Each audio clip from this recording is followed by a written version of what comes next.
Today's guest is a man who took a simple craving and turned it into a full-blown culinary movement. We're talking about Kolapasi, a proudly homegrown South Indian brand that's not just serving soulful comfort food, but doing it across 3 continents and counting. This story is equal parts grit, flavor, and fierce ambition.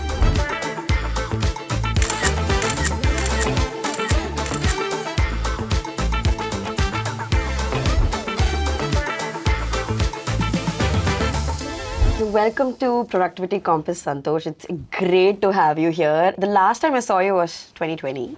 I thought 2019, you corrected me and said 2020, but it's been what, like 5 years now. And we've been trying to make this happen since January. And it's what, like 6-7 months now, and I got hold of you. How does it feel to be all around the world? If somebody has a dream, right, I'm living in that dream every single day. So you can't ask for anything better. That's very rare. First time I met you was in 2020 in college. So you were a guest speaker in college. Nice. I still remember you were in the same outfit, the jacket, that bottle. I remember. And a lot of things that you spoke about were very hard hitting. Some of it started from the origin of this bottle, which has a story. We'll come to that later. But I remember how you asked questions to all of us. And I was trying to raise my hand. Somehow you didn't see me, but you saw the other students and they got the answer right and you gave them this bottle. And I felt super bad that you did not see me. I knew the answers, but I did not get the bottle. Okay, so today this bottle is yours, okay? I've been vying for that bottle since that time. Yeah, it's very attractive. So yeah, we'll come to that later. So Kolapasi, right? What is the origin of Kolapasi? I know it, but tell the audience. So Kolapasi was an experiment we started to solve one of the biggest problems in the restaurant industry. So I've got to backtrack and tell my story a little bit. So I did my master's in the US and I lived there for 8 years. So during this 8-year stint in the US, and I used to travel to a lot of places, and one thing weird I understood, there was a weird pattern I saw in the US, was that I was traveling to a lot of cities, and every city had a McDonald's, Subway, Burger King, Pizza Hut, Domino's. Every city had the same brand all across the board in the US. But there was not a single Indian restaurant brand which is available in every city. But there are Indian restaurants in every city, but not a restaurant brand in every city. So that got me thinking, okay, what is the problem? Why isn't there an Indian brand which could have outlets in every city? And then when I backtracked it and when I followed the rabbit hole, I figured out that the problem in an Indian restaurant is that every Indian restaurant has to have a chef. That means there's somebody who's extremely, competent to make the Indian dishes, because the Indian dishes are very difficult to make. Vis-a-vis, you sidestep to a McDonald's or a Burger King, you or anybody who doesn't even know how to flip a burger, you can go and start learning to flip a burger within a day or two. You can make fries, you can make a pizza. Those skills are easily learnable, but the skill to make a sambar rice, skill to make a biryani is not something that you can teach overnight. You've got to take multiple years to acquire the skill set.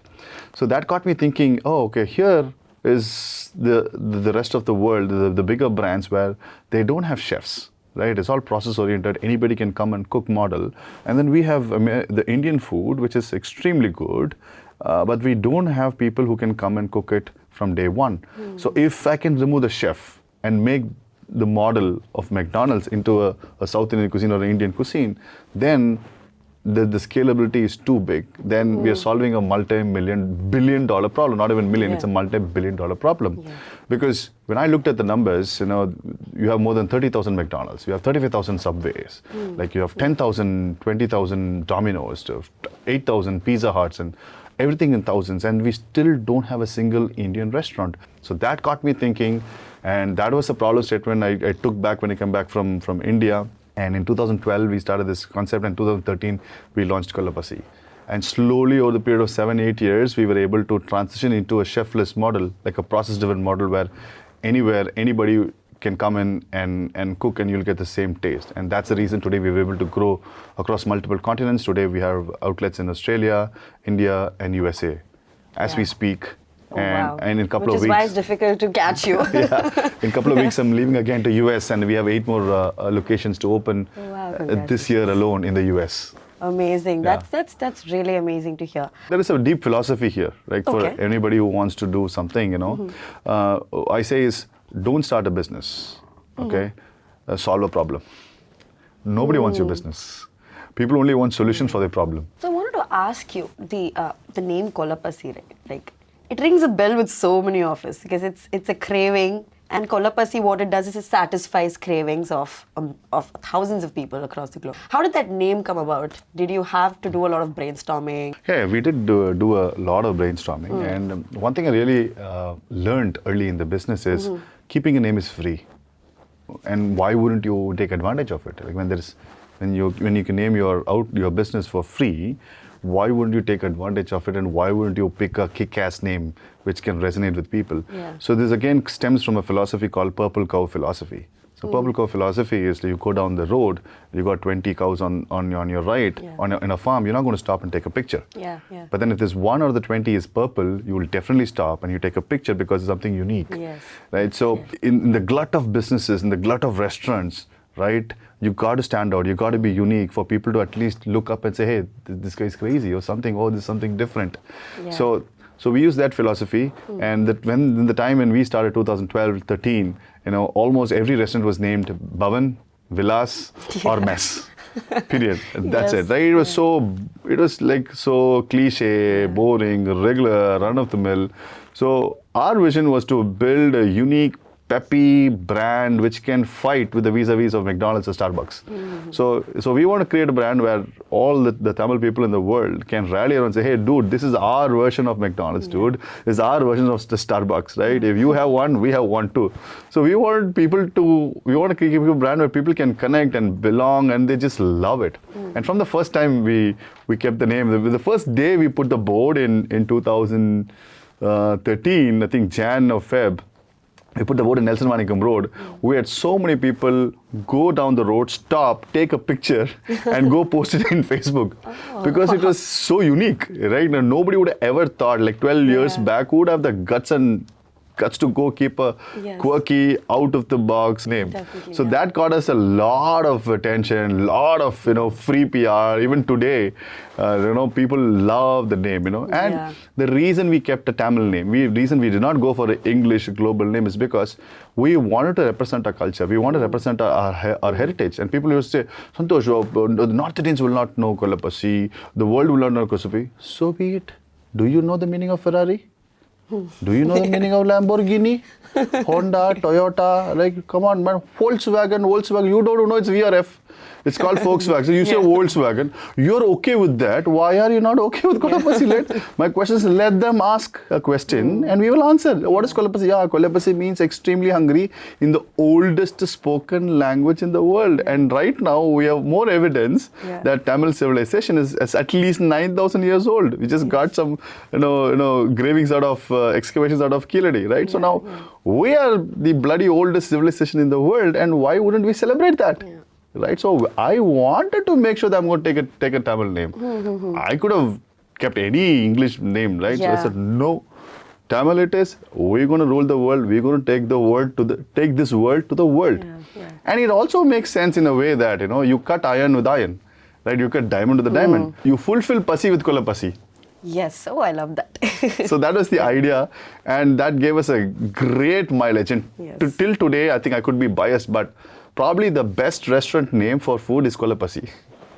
You tell me one good name better than that. Yeah, There's I can't nothing. think of any. So we can somehow hit the bullseye, luckily or unluckily, 12 years back. So before that, Kolavari was like supposed to be a very Rage. It's like more like a serious word. Like Kolavari is like serious word. Yeah, like murderous. Yeah, correct. Right. So this song made that. Softened that word. Yeah. Kolavari itself became so cute. Hey, why this Kolavari became so cute after the song? Yes. So we latched on to that emotion, and then Kolapasi also became so cute. It did. So one more question. When you were telling me about how you went studying engineering in the US, came back with a plan to start a restaurant. I did not come back just with that. The idea was that. Okay. But then my first business was a restaurant. My first business was into garments. Okay. 2 years I did that, and then I knew I couldn't scale that. That's my first entry into the business world. So I understood retail. I understood how to talk to customers. How to deal with them. So I never used to sell. Right. So the one thing I learned is that I never used to sell in that restaurant, in the garment store. Yeah. When people would come, right, I would just give them suggestions. So you had a store? I had a store. Proper Yeah, I had a store. Okay, Yeah. okay. So when they come in, I would just tell them, hey, why don't you try this, and I'll take a before and after picture and show it to them. Hey, see, Okay. this is how you came, this is how you are. That's it. And then I would tag that picture in Facebook, tagging them. So all of their friends would know that this guy has bought a T-shirt here, and then their friends will come. So without any marketing, without any advertisement, I was able to make that business profitable because my whole goal was not to sell. My whole goal was to make them look better. That's it. Your intention. Exactly. Yeah. A couple of years I was doing that, and one of my co-founder right now, Aditya, was my wife's college mate. Okay. So he used to hang around in my place, and my other co-founder Padmanabhan. So Padmanabhan is my best friend from third grade. Okay. So we three used to hang around, go to movies, play poker in the weekends and whatnot. Yeah. Even though I had a business there in Hyderabad, I used to frequently go to Hyderabad and Chennai, and like we were chilling out, and I was making decent amount of money. Wake up whenever I want to. So life was very, very cool. And so this dude, Aditya, said, bro, I want to do something. So, okay, I've got this amazing idea. Okay, like this is food concept. So you do it full time. I'll support you from part time because I already have a business. Yeah. And that's how it's supposed to start. And by the time we started, we never knew that restaurant is such a hands-on business that you can't do it as a part-time. You got to it's a 2 full-time job, right? Because there's 4 or 5 businesses in a restaurant business. There's a procurement business, right? Like buying groceries, that is as a separate business. And then there's a manufacturing business, like you got to make the food, right? That's a separate business.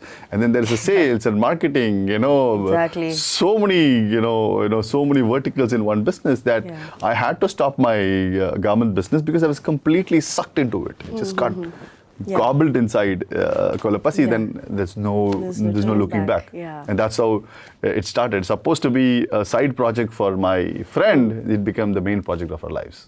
Starting a business is not an easy task. It's difficult, right? And you tell me it's just you and your friend, the founders, who are the sole employees of the business. Initially, we used to have our own employees and whatnot, but right now we've moved into a very lean model where most of our are all affiliate partners. So we don't own the outlets. Okay, yeah. Right? So they own the outlet. We help them. We built a system for them to run the restaurants. Got it. So our manufacturing is outsourced. Our supply chain, our logistics, our shipping, export. We have a huge, thriving export business. Huge. We send our own containers to Australia and US. Every month, once or 2 months. So we have a huge export. We have a huge manufacturing business. We have a huge export business because we supply our own masalas to all of our outlets. Okay. But every vertical we outsource it because if we do everything by ourselves, I'm answerable to all the questions. I would rather pay somebody more and outsource it so I can ask somebody a question. And it also frees up my time so I can focus on what I do the best. Because I cannot be the best in, for me to again get into manufacturing, learn everything, it's going to take a lot of time. Rather, I would take the time out, I'd pay somebody more and use my time to go and expand the business. So eventually we were able to outsource all of our core verticals to somebody who's actually very good in that domain and ask questions to them, right? Simple example, if I run a factory, right, I'm responsible for everything. I got to answer all the questions of the employees. If 2 people don't turn up, I have to go and find somebody else to replace them. If there's some problem in power, I got to go call the electricity board and check what's up to the power. There's a problem with the water, right? So most of my time is going into firefighting. I'm not doing something productive.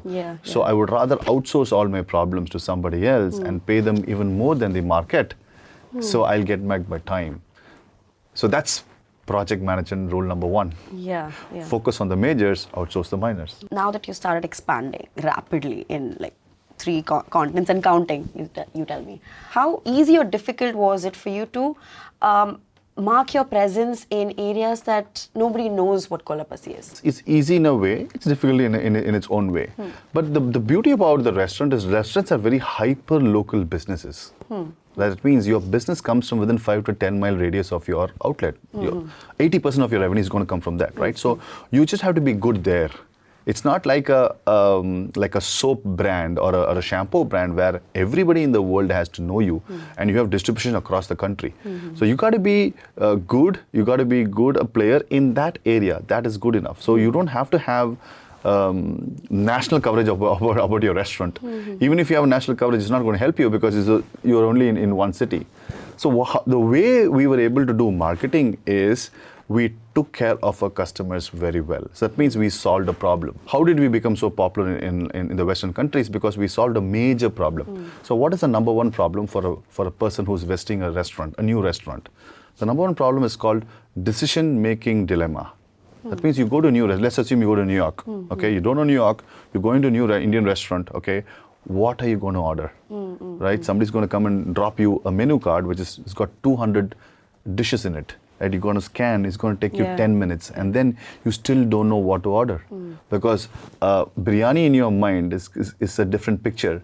But the biryani they would make is different. You don't know the spice level. Yeah. You don't know what type of rice you're going to use, right? You don't know the salt level. You don't know the tanginess in the biryani. Yeah. You don't know how soft is going to be the meat, right? There's so many X factors which is in your mind. You're running it, and then you're making a call. You got to make a tough call.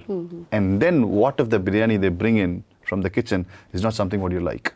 So you lost your time, you lost your money, you lost your experience. Yeah. So what we did is we flipped the user experience. So what we did is instead of making them order first, anybody who comes to Kolapasi, they can sample our entire menu for free.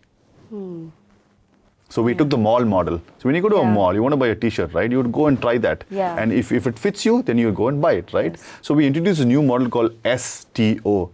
See, taste, and if you like, then you order. Okay. So all of our food is in hot containers. Like Subway's got a cold counter, we have a hot counter. Okay. So we have another restaurant called Chipotle, not ours, like the brand called Chipotle in US. It's got 3,500 outlets. So they have the similar model. The food is all displayed in front. You can come inside, you can pick and make your own bowl. So in Kolapasi, what we did is we added one more feature that you can taste. People will give you samples for free, and you can make your own bowl. So you can pick your own rice, you can pick your own chicken, mutton, veg, whatever you want. You can make your own bowl in 2 minutes and you're out. So you can make your own bowl. So what it gives you is first, now it removes your decision-making dilemma. Yes. Right? Now you don't have to think too much because you're getting free samples first, right? Yeah. So your first level of self-defense is open right now. Yeah. So Shirin, when she came to the restaurant, she's like, thinking, oh, what the hell should I order? Right now, she's all cool. She's relaxed right now because I've given her the opportunity to taste.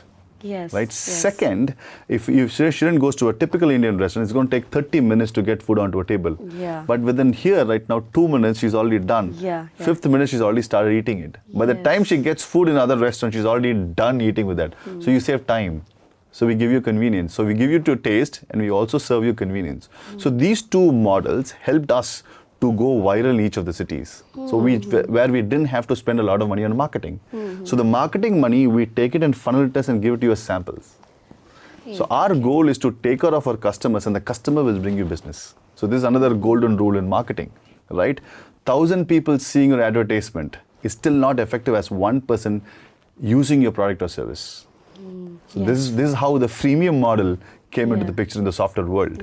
Right? You give a couple of services for free, and then if you like it, it's so good that you go pay for the other services. So we took the freemium model, put it in the hardware model of the restaurant. So you're saying your outlets only run on word of mouth? 90% of them word of mouth. Yeah. Very bare minimum of marketing. Wow. So what is the bare minimum that you do? Just some social media posts, some maybe some Google ads and whatnot. And one of the first restaurant we used we opened in US in Greenville, South Carolina. We didn't have to even do that for 7-8 months. We didn't even have to do that because there was enough business coming just purely through word of mouth. I follow you on social media, and every time there's a new outlet that's opening, on the grand day, the day of opening, I see the people are flooding the restaurants, and so I was wondering how did you make that happen without we do the same freemium model. So before the launch, 1 week, we would run completely free. They come and taste the food, and the second week we will do a pay as you wish campaign. So we understand the pricing point which people will be comfortable. Yeah. So we say, hey, you come and you eat whatever you want, you pay. Oh, okay. How does that work? Yeah, we invented that. Wow. Okay. Interesting, right? So the whole idea is to break the resistance of your customer. Yeah. Right. Yeah. So now when we say this, hey, you come pay as you wish, right? So it gives us a little bit more space for them to, hey, why not? Okay, let me go and try. I know because I can pay whatever I wish. Yeah. So every time we're trying to break the barrier for Because the food is Indian cuisine is not so familiar with all the Americans, right? Yes. The idea is that we are not opening an Indian restaurant only for Indians in the US. Indians in the US are only 5% of the population. It's crazy for me to just go and open only for the 5%, right? Then on the max we can open 40 outlets in the US. That's it. We are done. Our goal is to Indian food for the world, which Yes. also includes the Indians. Indians are the subset of the superset. Right. Indians are also welcome, but this food is for the world. So automatically Indians are going to come because Yeah. they know it's their food. Yeah. But the bigger market is going to be the Americans. So how are we going to break the barrier? How are we going to make it easy? So that's why STO came into the picture. Like Pay As You Wish campaign came into picture. So all of these gave us the impetus for us to grow amazingly in the So US. most of your customers are non-Indians? Yes, depends on the outlet, and on the whole, non-Indians, because it makes sense. That's the only way that we can grow to 1,000, 2,000 outlets in the US. Yeah. If you're not going to target it as a Indian food for the world, then we'll be stuck. Yeah, but what about the spice levels? Because that is something that So, they have. so what we have done is we have segregated each dish on a spice level. So when you come in, first we'll check with you, hey, are you okay with like you're Yeah. vegetarian or non-vegetarian? You have Yeah. any allergies or whatnot? And then what is your spice level? So we have 3 spice levels in Kolapasi. We have mild, medium and spicy. So according to your spice level, we'll give you a sample. Ah, okay. So the counters are designed in a way, the first row is mild, the second row is medium, the third row is spicy. Okay, wow, makes it so much easier for, yeah. So I've heard you speak in other interviews and talk shows that Kolapasi is not a restaurant, it's a business model, right? Exactly. Yeah, so can you tell me more about that? Correct, because we engineered the chefless model out of Kolapasi. That's your USP, right? Exactly. Yeah. So the idea was that we don't have to send chefs or masters from India to Australia. Till now, we have never sent anybody from India to Australia or US. So the idea is you can locally find anybody, right, who wants to work, anybody from any nationality. They can come the same day, they'll be able to cook, and you can serve the food the same day. You don't even need 1 day of training. How do you train these people to be adept in one day? Exactly. Idiot proof method. It's a 2-step process where anybody will be able to cook it. We have made it so simple. Just they have to follow the steps. So is there like a playbook, like an actual book that you Very curated? simple. Yeah, very simple book. Everything is 2 or 3 steps. That's it. Oh, You just have to wow. take the ingredients, slow cook it. So we have a wet masala, and then you get your proteins every day from the local market and slow cook it. That's it. And you also told me that your spices, you have a manufacturing company that you outsource from. So is that in every continent, or how does that work? All the spices and masalas go from here, from Chennai. Oh, from Chennai. Yeah. Oh, okay. Wow. Okay. We were talking earlier. You told me how your restaurant follows a lean, clean model. Can you tell me more about that? So we've made it extremely simple in every aspect of running a restaurant. So a typical Indian restaurant has around 200 to 250 stock keeping units inside the kitchen. So that's a lot of dishes, a lot of products that you have to go out and procure, and it's extremely difficult because you need to have a procurement manager just for that. Make sure that the inventories are always up and running. So what we've done, from 250 we made it to 40. So we've simplified the menu, made it more shorter. The menu is lean, the model is lean, so you don't have to spend a lot of time in going procuring it. So we made it lean even for the people who are running the restaurant, and we made it lean for the people who are managing or building the brand. Every vertical in Kolapasi, we make it very, very lean, very simple. We don't complicate it at all. I'm putting you in a situation, let's say. You're here in India for an opening of another outlet here. Yeah. You get notified that an outlet in the US, there's a technical malfunction that happened. How would you resolve that? Since you're here, you say that it's only you and your founder, and there's this one person who's probably running the kitchen there. So how would you resolve this issue? How would you mitigate the risks? There is not much of a technical glitch. The only technical spot for us is the point of sale system. Right, the billing system is the only technical point, and so that is a software which is run by a company. So if there is a problem, so it's their issue to come and fix that. So everything, there's nothing more technical about it in a restaurant per se. So everything else is very straightforward, right? You cook certain dishes and you keep it on a display.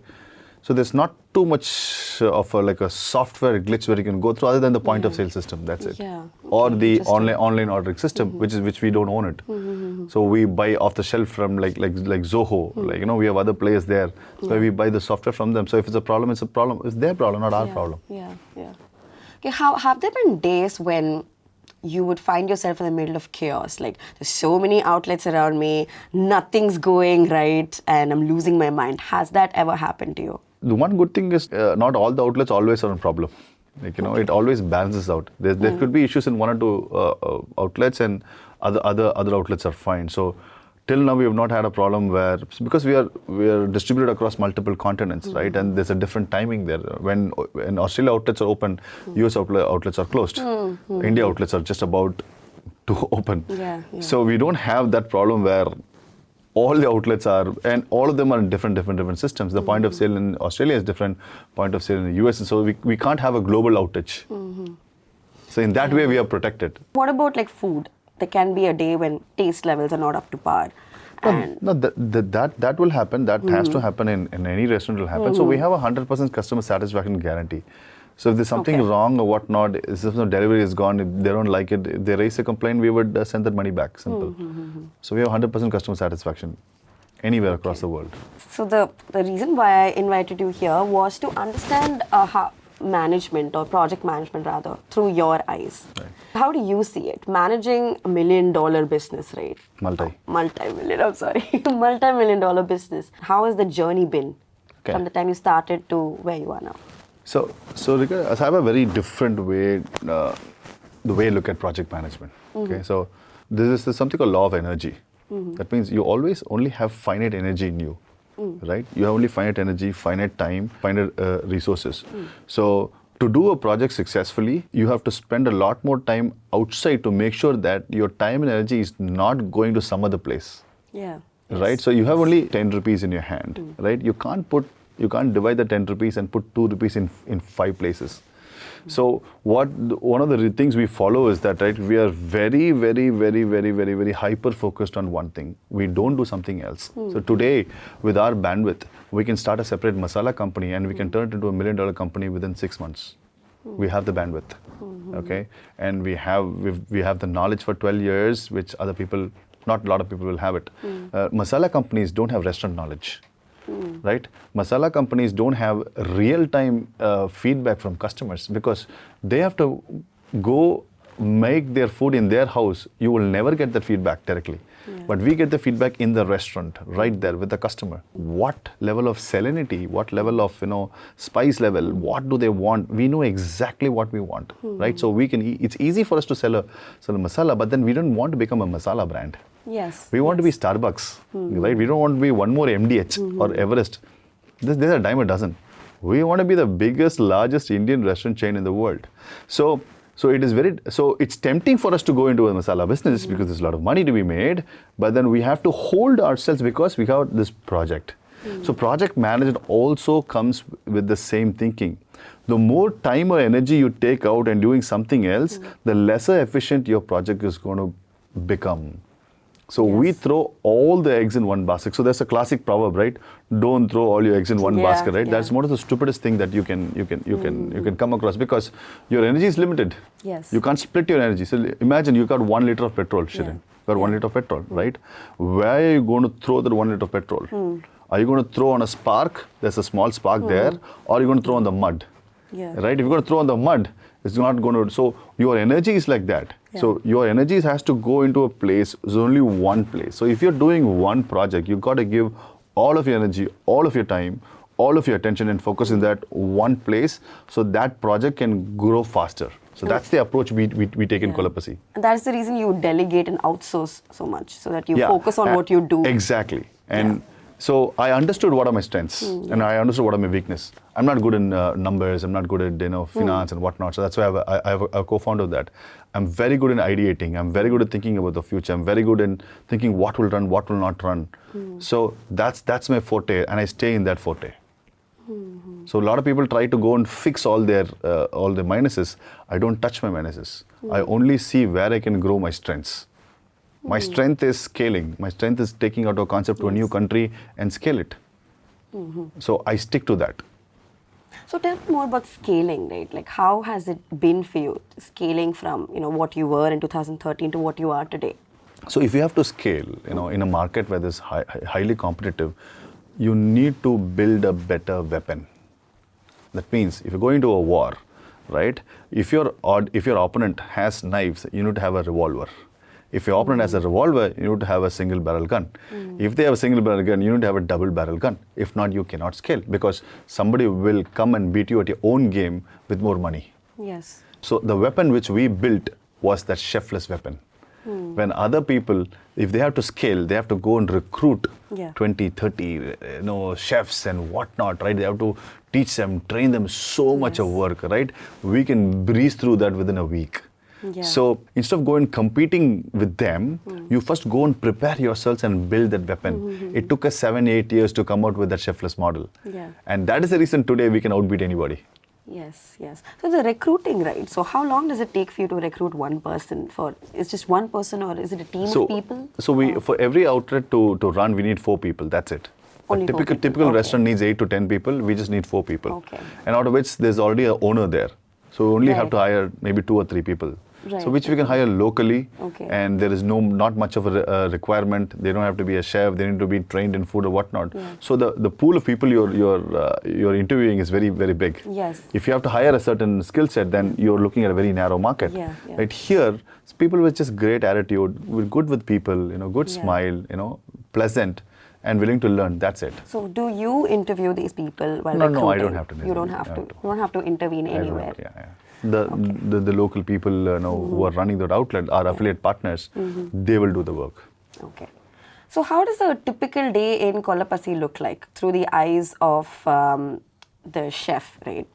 How does it look like? What are the tasks delegated? Do you have to do any amount of delegation of tasks? I'm sure there's recurring tasks or there are tasks that are unique to the day. So how does that No, work? very simple. We open at 11, so people come at 8:30, 8:45. Okay. They prepare one set of dishes. So everything is cooked in a batch because we use Right. slow cooking method. Got So it. the difference why our food tastes better, you eat in our food, Yes. it tastes better is because we slow cook it. In a typical Indian restaurant, what happens is they do fast cooking. So when you come and order, they have to take boiled chicken or a boiled mutton and put masala and they saute and give it to you. The masala is only on the top. It doesn't permeate inside the meat. Yeah. The way we cook is, we put the masala inside with the chicken or the mutton, cook it for 30-40 minutes with the chicken. If it's mutton, it's cooked for 2 hours. So we cook in batches. Every batch is 2 kilos or 4 kilos or 6 kilos according to the output of the restaurant, the amount of customers they're going to visit. So we open by 11 o'clock, we start cooking at 8:30 to 9. We cook around 12 to 15 dishes, right? And keep it in the front as hot. And then on the back end, somebody's preparing for the next batch. So once this 4 kilos, 2 kilos over, somebody's cooked it and they come and refill in the front. So there's a constant refilling happening from the back according to the demand. So we know how much sales is going to happen. Accordingly, we will cook. And we will stop cooking by 4 or 5 o'clock and we finish whatever is left for the day. And that's it. It's very simple. So is there any amount of wastage that happens? Very, very, very, very less. Less than 1% is our wastage because we exactly know what is going to be a sales amount. And if certain dishes are sold out, it's sold out. After 7 p.m., it's sold out. So what's your average footfall? But people coming to your restaurant every Close day? to 100 to 125 to 130 people. On a weekend, it goes So to that's 150. on average. Yeah. 125 tickets sales. So it could be one ticket, could be 2-3 people also.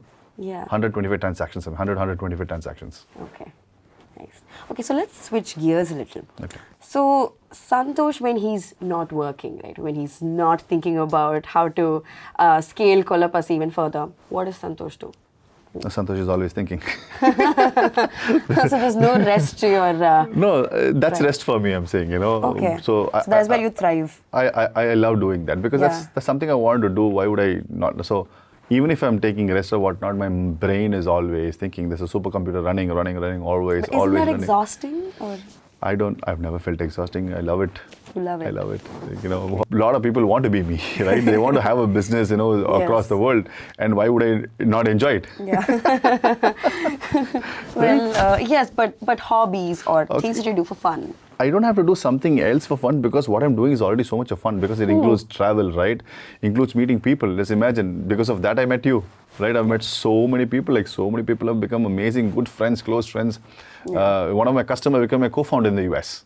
Oh, One of my customers in Greenville, she became one of my co-founders in the US for the US business. So she takes care of the entire US business. She takes care of all the documentation, everything. Like how Aditya and Padmanabhan here, we have somebody in US like that, and she was my customer. Oh wow! So every day is so much of fun because you meet new people in the restaurant, right? I love going to the restaurants. I love meeting people, talking to them, evangelizing, talking about Kolapasi. Talking about So that's fun. So it also includes a lot of travel. Like travel like crazy, and in a year, 300 days, I'm at least staying in a hotel. Oh, but does that get to you like after a point? No, I love that because I don't have to clean. I'm the laziest guy in the world, right? If I have to take a house and stay, right, I have to go clean all the bed sheets and towels and whatnot. Here, everything is done. I go sleep, come back. So I love hotels because everywhere I'm traveling, I have a Kolapasi there. I can eat my own food. So problem solved. Oh wow! Okay. Oh, that's right? nice. Only in the countries which I'm not in Kolapasi, there I go to explore. So I don't want to eat again Kolapasi food because I want to go and explore and try different types of cuisine. I love exploring different types of cuisine. My favorite cuisine is Thai, in fact. Oh wow. Yeah. We are also coming up with we have a second brand for dosa brand called MFD, Mad for Dosas. So we're making dosa as a commodity. Like how you go buy a burger for $5, $6. Yeah. We're going to make dosa at that price point. Dosa are going to make it as a commodity. Where instead of burger, let me go have the dosa, same price, faster, better, gluten free, right? So we are building a second brand, again chefless, anybody can make dosas. So we are building that. Probably by this year end or next year it's going to sell only dosas. Dosas and idli, that's it. That's it. Okay. Nothing else. Wow, okay.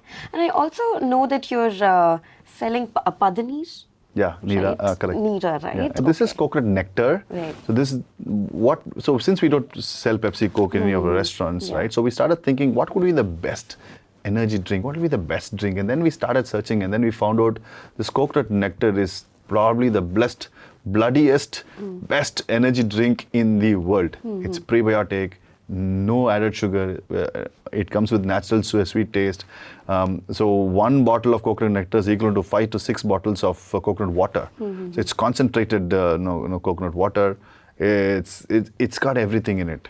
So then we thought, okay, why don't we take this and start selling in all of our outlets? And that's how the idea came.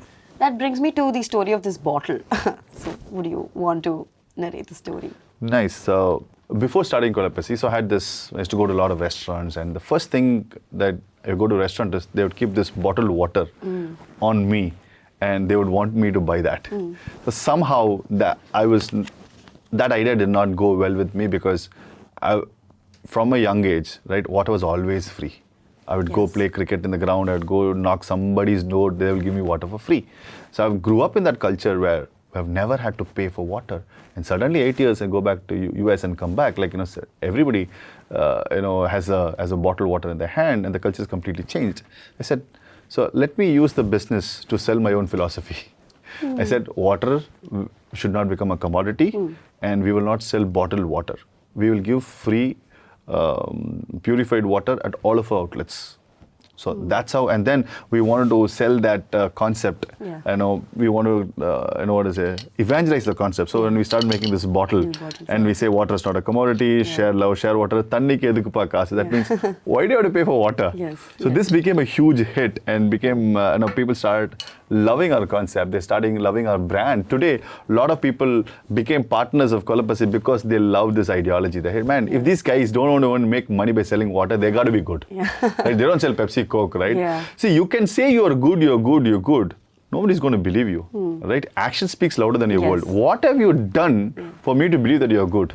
So when every Tom, Dick and Harry in the world is selling Pepsi and Coke, when we said no to Pepsi and Coke, oh, these guys have guts. They're standing by their own values and principles. Oh, good. And now, man, these guys don't even want profit by selling water. These guys have to be good. So that is an indirect press for us. With your outlets, with your brand rapidly expanding, have you ever thought of using a software to manage your projects? We do have. We've not made it so complex that we need to do all the stuff right now. We've made it very bare bone, minimal, simple where it can function without. But sooner or later, once we get into the 50, 100 outlets, we will have to.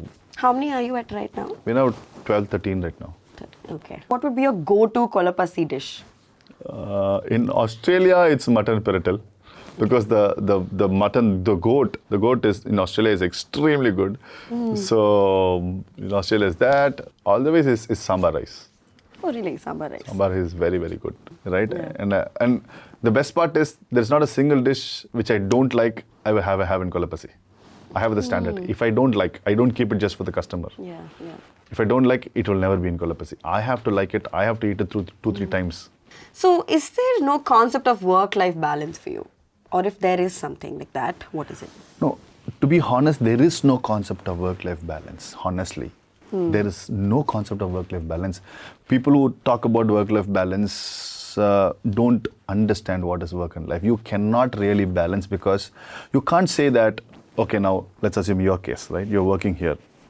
Now, can I ask you, Shirin, do not think about your mom right now. No, I can't do that, yeah. I'm saying, do not think about your mom right now. Can you do that? No. I mean, I can't, yeah. That right, doesn't so happen, yeah. how in the world are you saying that when I'm at work, I'm working, when I'm going to home, I'm at homing, right? You cannot do that, right? If your mom is not feeling well, even if you're working here, right, you will still be thinking about your mom. And if you're at home and there is a strict deadline that you have to finish, right? Even if you're home, you're eating dosa with your mom, right? You're still thinking about the deadline. So it's not called work-life balance, it's called work-life integration. And I'll give you a small example. Like, how does a human body work? You got lungs, liver, kidney, brain and everything, right? Can you go and say that, hey, today I'm giving rest for brain. Brain, no work today. Kidney, no work today. Liver, no work today. It doesn't work like that, yeah. Nothing like that, right? Like, so what happens if you're sleeping, right? Your kidney is working a lot. Your lungs are resting a little bit. But it cannot stop. If it stops, you'll be dead. Yeah. Right? So what happens? It's like a piano. Right? One button goes up, so when you are sleeping, right, your liver is working hard, your lung is resting. When you're running fast, right, your lungs are working hard to give you the breath and your liver is going down. So life in that way is when you have a lot of work, right, your work piano goes up and a home piano comes down. And when there's a lot of pressure at home, like say your mom is not feeling well, right? Your home piano goes up and your work piano goes down. But then it can't be 0 or 1. It can never be 0. A lot of people say, okay, I come out of the office, I leave everything out of the office, I go into house. It's not possible. What would be an advice that you would give to your 25-year-old? Nothing. Today? Nothing. Nothing. Santhosh, you don't have to figure out the world when you're 25. It is okay. Cool. Chill down. Dude, you have enough decades in life. Go figure out things. And so the point is, we're trying to. So this comes to a different philosophy that path is the happiness, destination is not the happiness. Path is the happiness, right? Yeah. You going to Kodaikanal is the happiness. When you reach Kodaikanal, right? It's done. Kodaikanal is already there. Yeah. So you studying till 12th standard is the fun. Today, imagine if you have not studied 12th standard, I'll directly take you to 12th standard, give you the question paper. You write it and you passed 12th standard. What is the fun in that? Yeah. Right? You winning Olympic medal is that fun, not standing in the podium. Correct. So why would I want to kill Santhosh of that entire process where I can give all the question paper, okay, link the question paper, Santhosh, now you do right now, do Kolapasi, do everything, go to this country. Then all the fun is gone. Right? The fun is exploring, not knowing. So, Santhosh, thank you so much for making the time, and I'm sorry I made you travel all the way. But I'm so glad I got to meet you after 5 years. We met in 2020, like I mentioned initially. But the reason I wanted you on my show today was because the day I met you, the first day, you were on stage, you were a stranger, complete stranger, talking about, I don't know what, but Kolapasi, the name, it still resonates with me. The story behind the bottle, I wanted you to come here and talk about all of that. So you've given me a chance to have you here and have our audience also tune in on what Kolapasi is and the story behind it. So I'm really happy. Thank you so again. much. Best wishes. Thank you so much. Thank you so much. Today, Santhosh did not just show the back doors of his kitchen, but he also showed the heart of his ideas, passion and fire, all of which turned a simple craving into a feisty Kolapasi one.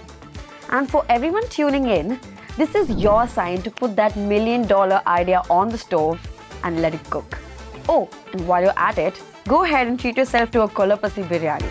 You earned it.